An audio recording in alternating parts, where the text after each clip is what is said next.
안녕하세요. 고려대학교 산업경영공학부 데이터 사이언스 앤 비즈니스 어널리틱스 연구실의 김경찬이라고 합니다. 이번에 저희가 버클리 대학교의 딥 리인포스먼트 러닝 강의 CS 2교사에 대하여 스터디를 진행하게 되었는데요. 앞으로 진행했던 스터디 내용에 대하여 지속적으로 유튜브에 업로드하도록 하겠습니다. 오늘 스터디 내용은 CS 2교사의 1강과 2강으로 구성되어 있습니다.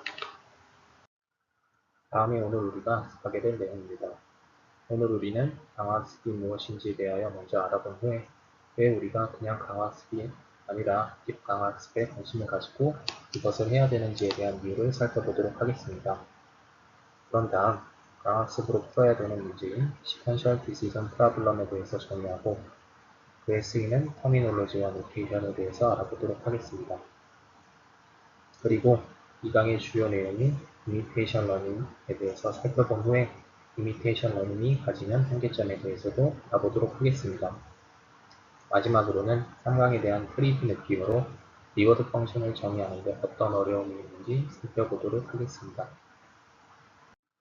먼저 강화학습이란 무엇인지에 대한 내용입니다.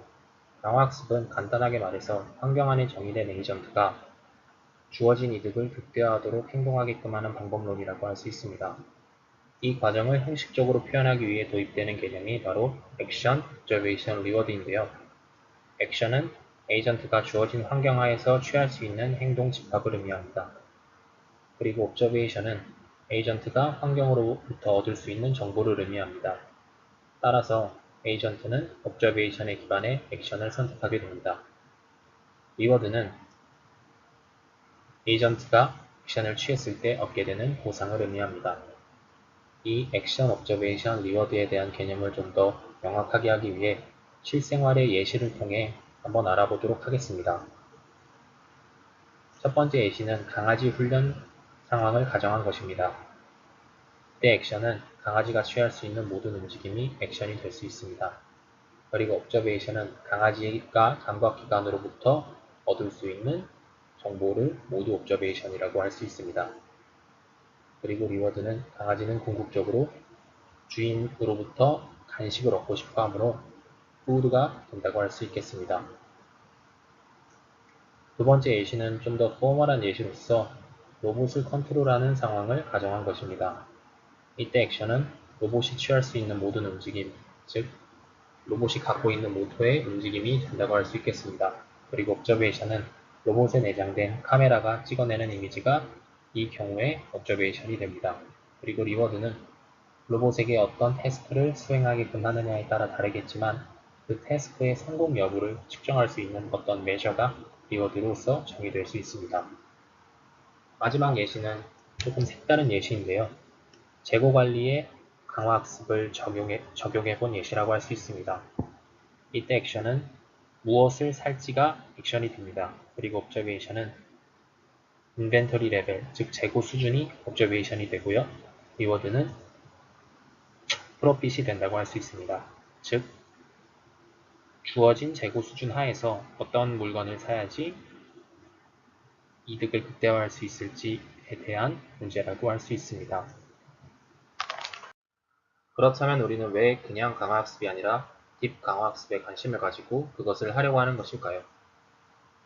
그 이유에 대해서 알아보기 위해 먼저 강화학습의 궁극적인 목표에 대해서 한번 살펴보도록 하겠습니다.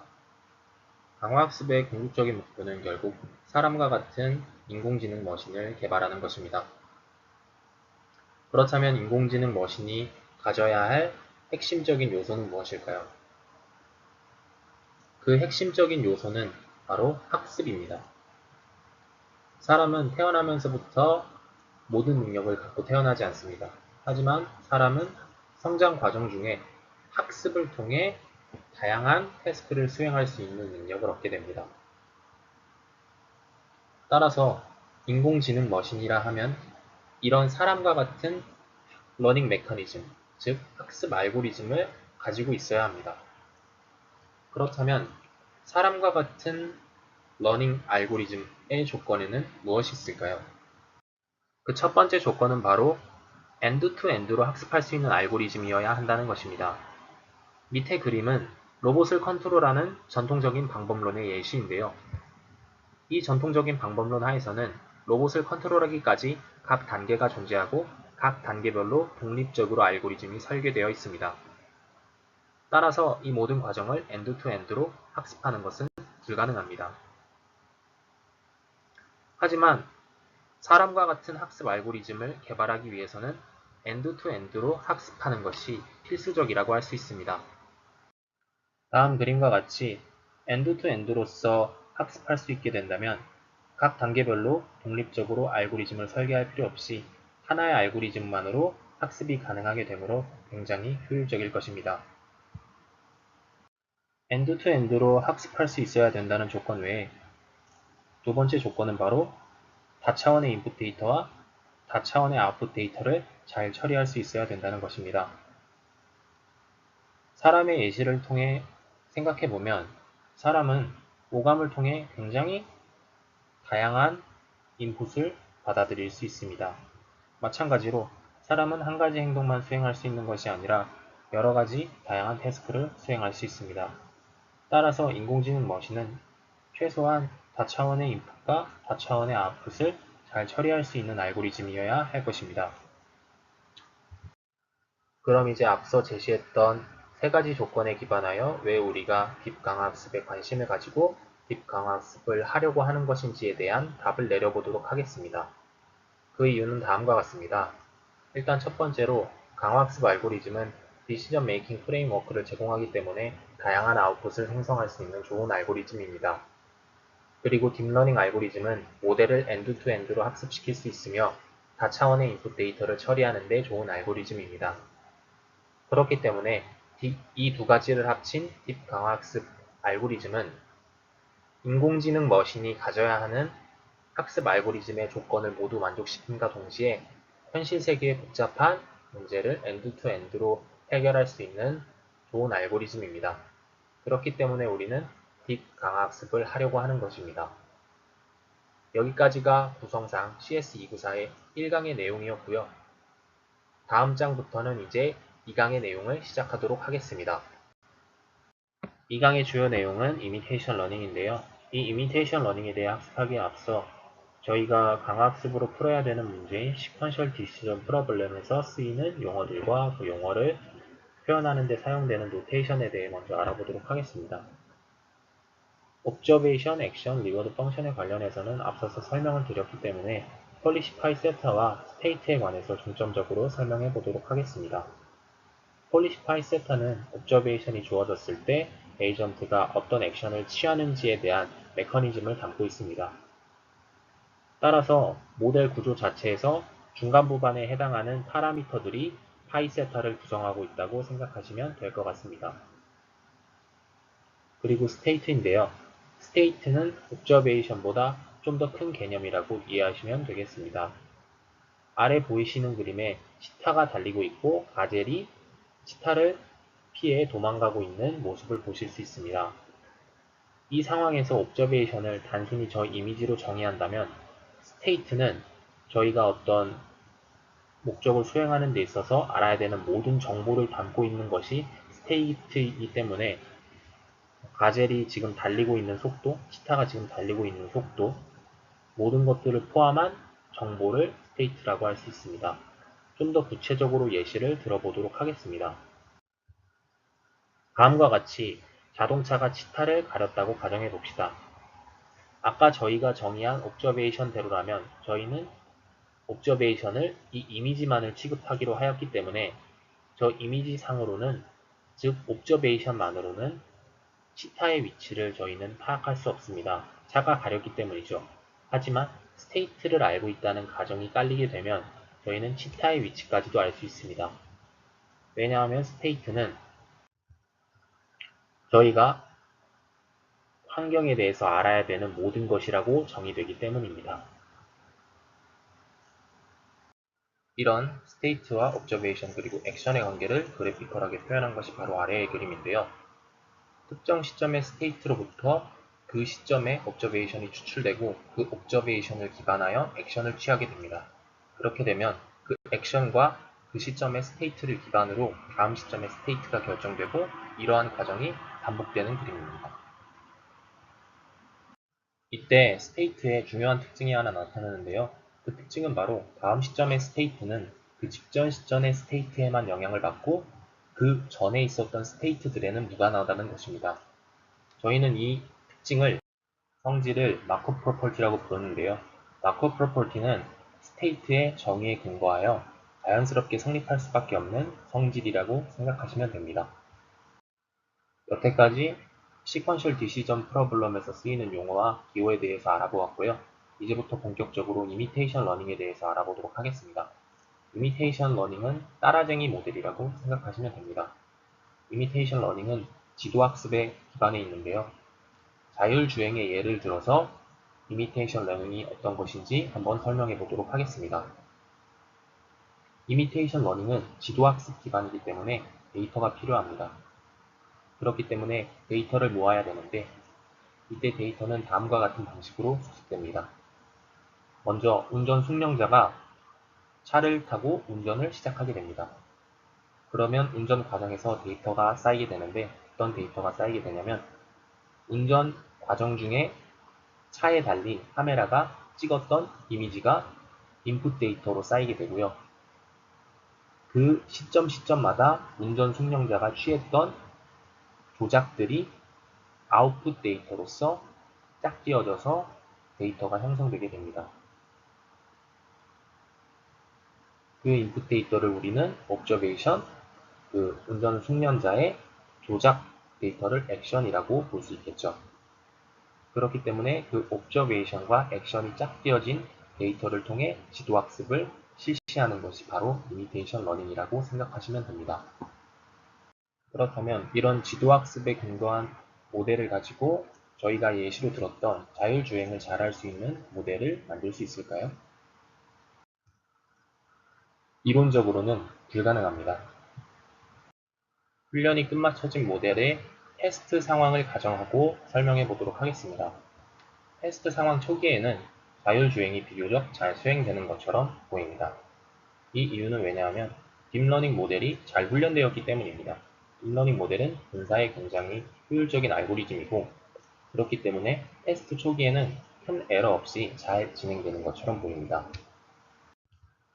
하지만 결국 분사라는 한계점 때문에 작은 에러가 발생할 수밖에 없습니다.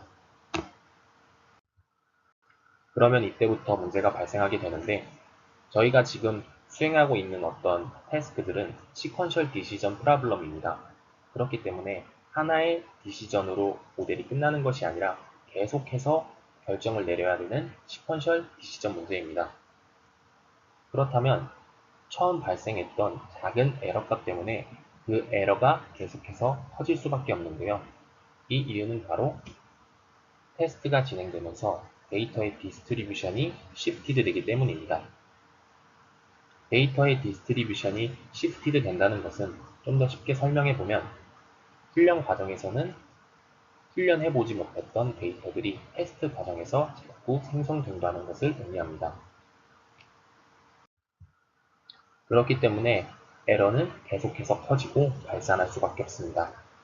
저희는 이런 문제를 컴파운딩 에러라고 부릅니다. 그렇다면 이런 컴파운딩 에러는 어떻게 해결할 수 있을까요? 다음이 그 해결책입니다. 원래 기존의 모델은 데이터를 수집할 때 차에 달린 전방 카메라의 이미지만을 옵저베이션으로 수집하였습니다. 하지만 그렇게 하는 것이 아니라 전방 카메라 좌우에 카메라를 한 대씩 더 달아서 특정 시점에서 인풋과 아웃풋의 쌍을 3개를 만들겠다는 것이 바로 이 해결법입니다. 조금 다른 점은 다음과 같이 전방 카메라 말고 좌우에 달린 카메라의 액션 페어는 실제 그 시점에 운전 숙련자가 취했던 액션에서 약간 반대 방향의 조작 액션을 추가한 것을 액션 페어로 달아준다는 것입니다. 이렇게 단순히 데이터를 추가로 수집하는 것만으로도 에러가 발산하지 않고 특정 지역 안에 바운디드 되게 할 수 있습니다. 그 이유는 훈련 과정에서 전방 카메라와 양쪽에 달린 카메라를 동시에 학습하였기 때문에 테스트 과정에서 어떠한 에러가 발생했을 때 그 에러에 대처할 수 있는 데이터를 이미 훈련 과정에서 학습하였기 때문이라고 생각하시면 됩니다. 좀 더 포멀하게 말씀드리면은 테스트 과정에서 생기는 트래젝토리의 디스트리뷰션을 좀 더 안정적으로 설계할 수 있다는 말이 됩니다. 이것을 강의에서는 스테빌라이징 컨트롤러의 스페셜 케이스라고 설명하는데요. 이에 대한 자세한 내용은 추후 강의에서 좀 더 다루게 될 것이라고 합니다. 다음은 컴파운딩 에러에 대한 두 번째 해결책인 배거라는 알고리즘입니다. 컴파운딩 에러가 발생하는 근본적인 이유는 테스트 과정 중에 훈련 과정에서 학습해보지 못했던 옵저베이션이 생성되기 때문입니다. 배거는 이러한 상황을 방지하기 위해 훈련 과정에서 더 많은 데이터를 학습하려고 하는 알고리즘입니다. 그러한 데이터를 생성하는 방법은 다음과 같습니다. 일단 처음 시점에서는 인간 숙련자에 의해서 생성된 데이터를 통해 모델을 학습시킵니다. 그렇게 학습된 모델을 테스트하게 되면 테스트 과정 중에 새로운 데이터가 생성되게 되는데 이 새로운 데이터를 다시 인간 숙련자에게 가져가서 그 옵저베이션에 맞는 올바른 액션 페어를 짝지어 달라고 요청합니다. 그렇게 새롭게 생성된 데이터를 기존의 훈련 데이터와 병합하여 다시 모델을 훈련시키는 데 사용하는 것입니다. 이러한 과정을 계속 반복하다 보면 결국에는 모델이 테스트 과정 중에 발생시키는 어떤 옵저베이션은 훈련 과정 중에 학습했던 옵저베이션이 될 것입니다. 이러한 과정을 통해 데이터의 디스트리뷰션이 시프티드 되는 것을 막는 것입니다. 배거라는 알고리즘은 굉장히 단순하고 효율적으로 보이지만 다음과 같은 문제점을 가지고 있습니다. 결국에는 테스트 과정 중에 생성된 데이터를 인간 숙련자에게 다시 라벨링 해달라고 요청해야 되기 때문에 그 라벨링 하는데 시간이 굉장히 많이 소요된다는 단점이 있습니다. 그리고 종종 라벨링 하는 일 자체가 굉장히 까다로울 수 있습니다. 그 라벨링 하는 테스트 자체는 인간 숙련자가 실제로 어떤 것을 조작하는 것이 아니라 옵저베이션만을 보고 어떤 액션이 맞을지에 대해서 생각해야 하기 때문에 태스크에 따라서 라벨링 하는 것이 까다로울 수 있다는 얘기입니다. 여기까지 데이터의 디스트리뷰션이 시프티드 됨으로써 발생하는 문제인 컴파운딩 에러에 대해서 알아보고 그에 대한 해결책을 공부해 보았습니다. 이제부터는 이미테이션 러닝이 가지고 있는 또 다른 문제점들에 대해서 한번 살펴보도록 하겠습니다. 첫 번째 문제점은 바로 논-마코비언 비헤이비어라는 문제점입니다. 저희의 이미테이션 러닝 모델은 지도학습 모델이기 때문에 똑같은 인풋이 들어갔을 때 똑같은 아웃풋을 생성할 수밖에 없습니다. 하지만 이런 상황은 저희가 풀고 있는 시퀀셜 디시전 프로블럼 하에서는 합리적이지 않습니다. 만약에 스테이트에 기반하여 액션을 정하는 fully observed 상태라면 문제가 되지 않지만 observation에 기반하여 액션을 정하는 상태라면 다음과 같이 하는 것이 합리적입니다.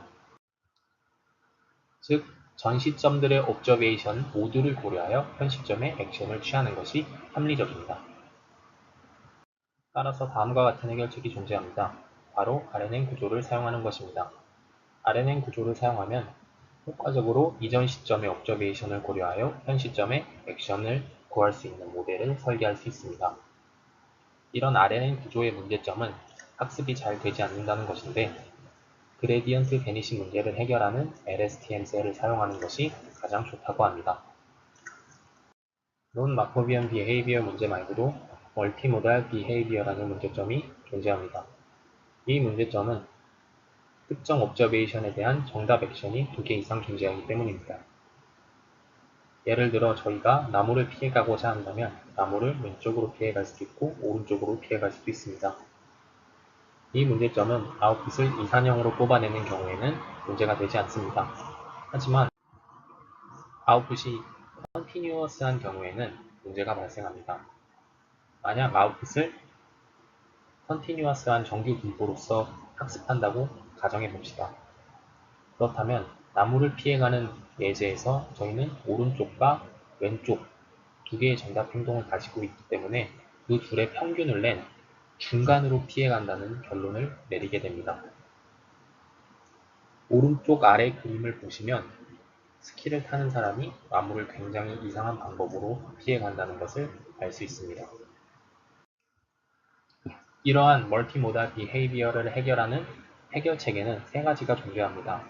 그중 첫 번째는 Output Mixture of Gaussian이라는 해결책입니다.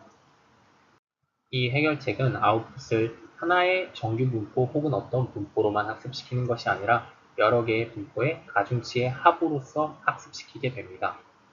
이렇게 학습하게 되면 아까 예시에서 오른쪽과 왼쪽으로 가는 정답 행동이 평균 내어지게 된다고 하였는데 정답 행동의 개수보다 더 많은 분포로 학습시키게 되면 다음과 같이 분포를 학습시킬 수 있게 됩니다.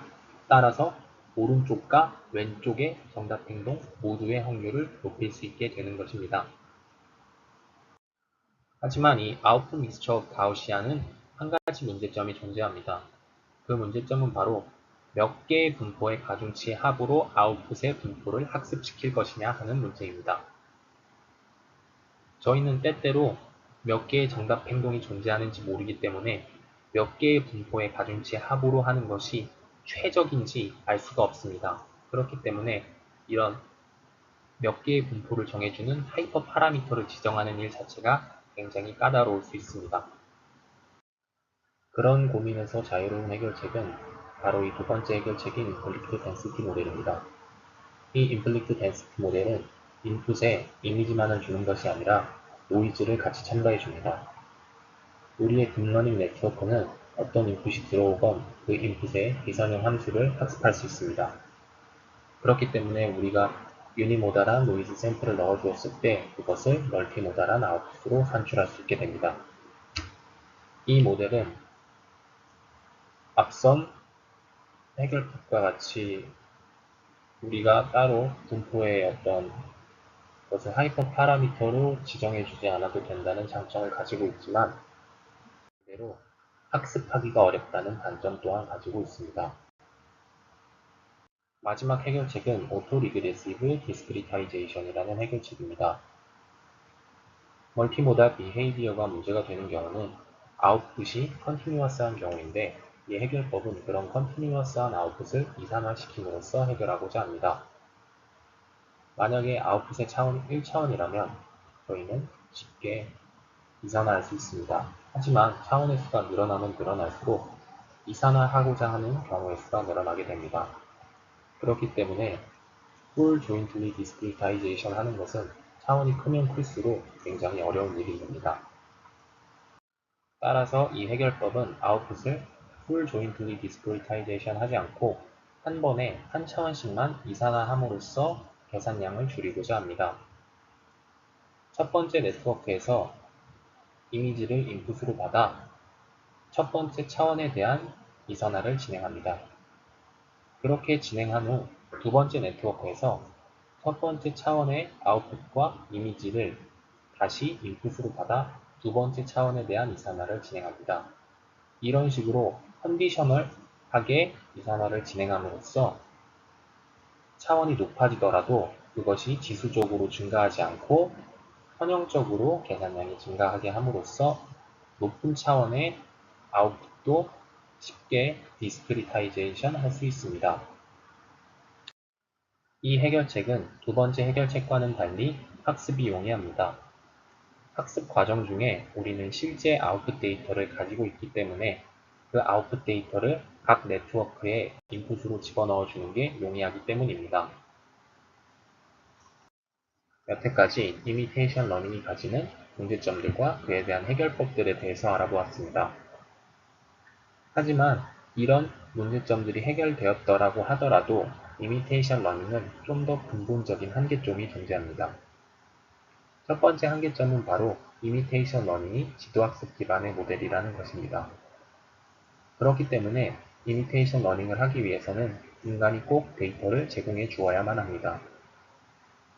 하지만 인간은 언제나 양질의 데이터를 제공해 줄 수 없습니다. 자율주행의 경우 인간 숙련자가 충분히 양질의 데이터를 제공해 줄 수 있었지만 새로운 태스크거나 좀 더 복잡한 태스크의 경우 인간이 그것을 잘 수행하지 못할 수 있습니다. 그렇기 때문에 그러한 경우에 양질의 데이터를 모델에 제공해 줄 수 없고 이미테이션 러닝 자체를 시도조차 해볼 수가 없습니다. 두 번째 한계점은 이미테이션 러닝은 인공지능 머신 관점에서 보았을 때 그 조건을 충족시키지 못한다는 것입니다. 이미테이션 러닝은 단순히 따라쟁이 모델이기 때문에 스스로 학습한다는 개념이 아닙니다. 따라서 우리가 생각하는 인공지능 머신처럼 스스로 계속해서 발전하고 학습해 나가는 모델이라고 볼 수가 없습니다. 앞으로 배우게 될 광학습 알고리즘들이 이런 이미테이션 러닝이 가지고 있는 한계점을 극복할 수 있는 가장 큰 요소는 리워드 펑션입니다. 리워드 펑션을 잘 정의해주면 데이터 없이도 자기 스스로 학습할 수 있는 모델을 만들 수가 있습니다. 그렇기 때문에 마지막으로 리워드 펑션을 정의하는 데 어떤 어려움이 있는지 살펴보면서 오늘 내용 마무리하도록 하겠습니다. 첫 번째 어려움은 바로 리워드 펑션을 구체적으로 잘 정의해 주어야 된다는 것입니다. 아래 보이시는 로봇 팔의 예시를 보시면 저 예시에서 목적은 로봇 팔이 빨간색 물체에 닿게 하는 것입니다. 하지만 리워드 펑션을 단순히 로봇 팔이 빨간색에 닿았을 때를 1, 닿지 않았을 때를 0으로 정의해 준다면 로봇 팔이 빨간색 구체에 가기까지의 과정에서 리워드 펑션이 발생하지 않기 때문에 학습이 제대로 이루어질 수 없습니다. 따라서 아래의 식과 같이 팔과 구체 사이의 거리라든지 하는 식으로 리워드 펑션을 구체적으로 정의할 수 있어야 합니다. 그 옆에 그림 또한 마찬가지로 리워드 펑션을 단순히 1과 0으로 정의하는 것이 아니라 여러가지 요소를 복합적으로 고려하여 구체적으로 정의해 줌으로써 학습이 잘 진행된다는 것을 말하고 있습니다. 두 번째 어려움은 바로 우리는 종종 무엇이 리워드인지 모른다는 것입니다. 두 가지 경우가 있는데 첫 번째 경우는 아예 리워드 펑션에 대한 아이디어가 없는 경우입니다. 그리고 두 번째 경우는 우리가 사용하는 옵저베이션으로부터 리워드 펑션을 뽑아내는 것이 어려운 경우입니다. 이 두 가지 경우 리워드 펑션을 정의하는 것이 매우 어렵습니다. 하지만 리워드 펑션을 정의하는 것은 강화학습 알고리즘을 돌리는 데 있어서 필수적이고 가장 중요한 부분이라고 할 수 있습니다. 따라서 앞으로 있을 강의에서 이러한 리워드 펑션을 어떻게 잘 정의할 수 있고 어떤 강화학습 알고리즘이 있는지 차근차근 살펴볼 예정입니다. 여기까지가 오늘의 내용이었고요. 여태까지 내용 들어주셔서 감사합니다. 앞으로 있을 CS 2교사의 강의 또한 유튜브에 지속적으로 업로드 할 테니 많은 관심 부탁드립니다. 감사합니다.